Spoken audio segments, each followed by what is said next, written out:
আওয়ামী লীগ হল গণতন্ত্রের জন্য ভাইরাস। এই ভাইরাসের বিদায় হয়েছে, বাংলাদেশে এখন সুস্থ রাজনীতি প্রতিষ্ঠিত হয়েছে। সুতরাং তারা যেই দেশের মানুষের পক্ষে ছিল, যেই দেশে বিশ্বাস করত, সেই দেশেই বাঁচছে, সেই দেশেই প্রয়ণ করছে, সেই দেশেই আশ্রয় লাভ করছে। আল্লাহ চাহে তো সেই দেশেই ওনার বাকিটা হবে।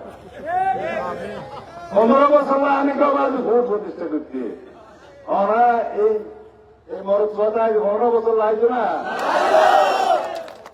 খেলা লাগছে রে। আওয়ামী লীগের সরকার মাঝে চলে গিয়ে ভাইরাস চলে যায়, গণতন্ত্র বলে আওয়ামী লীগ ভাইরাস। এখন সাংবাদিক হলে আওয়ামী লীগ হল গণতন্ত্রের জন্য ভাইরাস। এই ভাইরাসের বিদায় হয়েছে, বাংলাদেশে এখন সুস্থ রাজনীতি প্রতিষ্ঠিত হয়েছে। ইনশাআল্লাহ আগামী 1 থেকে 1.5 বছরের মধ্যে পূর্ণাঙ্গভাবে মাতারবাড়ি মহেশখালীর গভীর সমুদ্র বন্দর চালু হবে, সমস্ত কার্যক্রম চালু হবে ইনশাআল্লাহ। জায়গার সড়ক বাস্তবায়ন পর্যন্ত অপেক্ষা করতে হবে না। এই সড়ককেই আরো উপযুক্ত করে একদিকে চকরিয়া, একদিকে কক্সবাজার, একদিকে চট্টগ্রামের সাথে সংযোগ এবং ঈদমনি ব্রিজ থেকে শুরু করে কটিয়া, নোয়ারা, বাঁশখালী, চট্টগ্রাম বন্দর পর্যন্ত ডবল 3 চৌড়া করে রাস্তা সংযোগ করে দেওয়া হবে।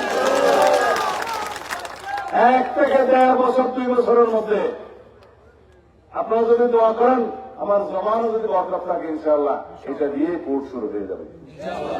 ঠিক আছে ইনশাআল্লাহ। তাহলে বিএনপি সরকার দরকার, এবং বিএনপি সরকার মানে হচ্ছে উন্নয়নের সরকার। এটা আমি সবসময় বলি।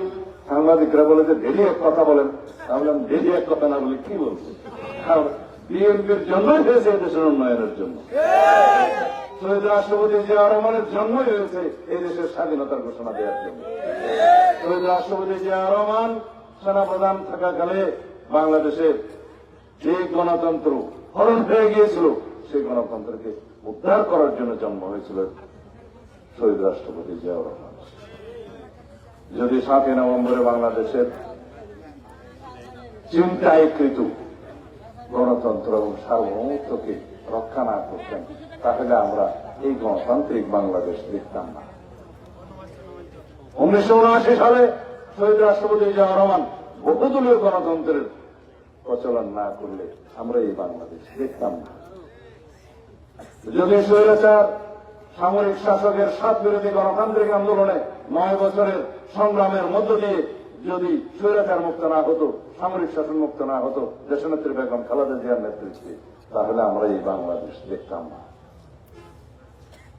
দেশনেত্রী বেগম খালেদা জিয়ার নেতৃত্বে 1996 সালে, সেই সময় আমিও একজন এমপি ছিলাম, আমরা তত্ত্বাবধায়ক সরকার পদ্ধতি প্রচলন করেছিলাম, যার কারণে গণতন্ত্র সুরক্ষিত হয়েছিল। 1991 সালে দেশনেত্রী বেগম খালেদা জিয়ার সরকারের সময় সংসদীয় পদ্ধতির গণতন্ত্র প্রতিষ্ঠা করেছিলেন তিনি। তার মধ্য দিয়ে বাংলাদেশে সংসদীয় পদ্ধতির সরকার ব্যবস্থা চালু হয়।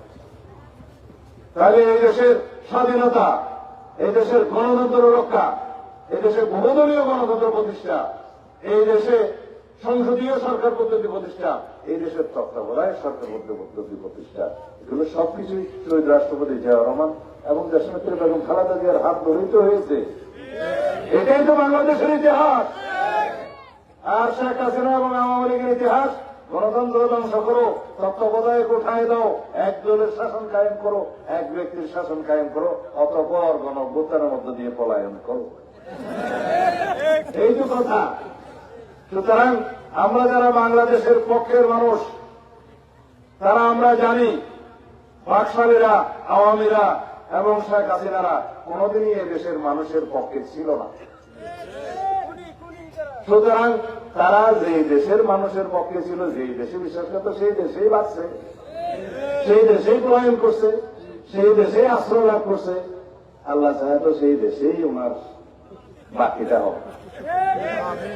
সেটা কি আমি বলেছি, আওয়ামী লীগ এবং শেখ হাসিনার রাজনৈতিক মৃত্যু হয়েছে ঢাকায়, বাংলাদেশে আর দাফন হয়েছে দিল্লিতে। এখন কাফন খুলে মাঝে মধ্যে একটু ফরফরাইয়া চিল্লা, কাফন খুলে কি মুর্দাবাদ করে শেখ হাসিনার অবস্থা হয়েছে সেরকম। আল্লাহ আমাদের সবাইকে হেফাজত করুন, বাংলাদেশে যেন আর কখনো এরকম স্বৈরাচার সামরিক শাসক ফেসিবাদের উৎপত্তি না হয়, সেজন্য আমরা আল্লাহ দরবারে সবসময় প্রার্থনা করব।